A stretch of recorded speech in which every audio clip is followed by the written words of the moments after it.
nappe d'accompagnement, qu'est-ce que c'est? Ben, je pense que le plus simple, c'est de vous le montrer sur un petit schéma.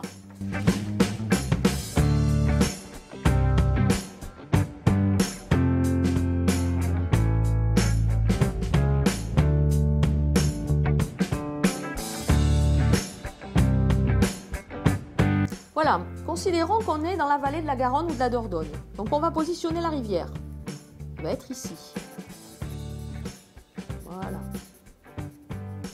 Cette rivière a déposé au cours des temps géologiques des matériaux, différents types de matériaux, sablo-graveleux en général.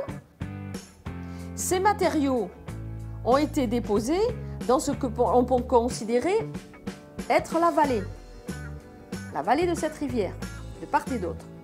Cette zone, on la dénomme, de là à là, la nappe alluviale.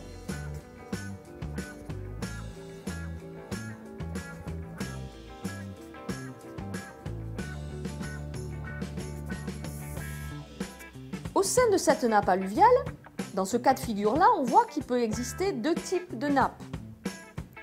Celle en rouge et celle en bleu. Qu'est-ce qu'on voit? Que celle en rouge, elle est en contact direct avec la rivière. C'est-à-dire que l'eau qui coule à l'intérieur est en lien direct avec la Garonne ou la Dordogne. Alors que l'eau qui coule dans les sables graveleux bleus n'est pas en lien direct avec la Garonne. Au sein de cette nappe alluviale, on peut donc délimiter la nappe d'accompagnement, ici,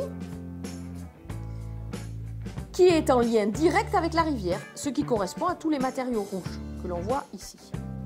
Donc les nappes d'accompagnement ont été délimitées par le BRGM, c'est le Bureau de recherche géologique et minière, qui a donc fait un catalogue en délimitant chacune des zones que je vous ai indiquées en rouge. Et ça concerne essentiellement la Garonne, la Dordogne, l'Is, le Dronne et la Gironde. À titre d'exemple, on va reprendre le catalogue du BRGM sur le secteur de la Dordogne. On voit bien que les délimitations en bleu correspondent à la nappe alluviale, ce qu'on a vu tout à l'heure comme étant la Grande Vallée, et en rose est délimitée la nappe d'accompagnement, qui est en lien direct avec la rivière. Quelles conséquences pour vos prélèvements? À partir du moment où vos prélèvements se situent dans la nappe d'accompagnement, réglementairement, ils seront traités comme si vous préleviez directement dans la rivière. Si vos prélèvements sont situés dans la nappe alluviale, à l'extérieur de cette nappe d'accompagnement, vos prélèvements seront traités comme dans une nappe d'eau souterraine normale.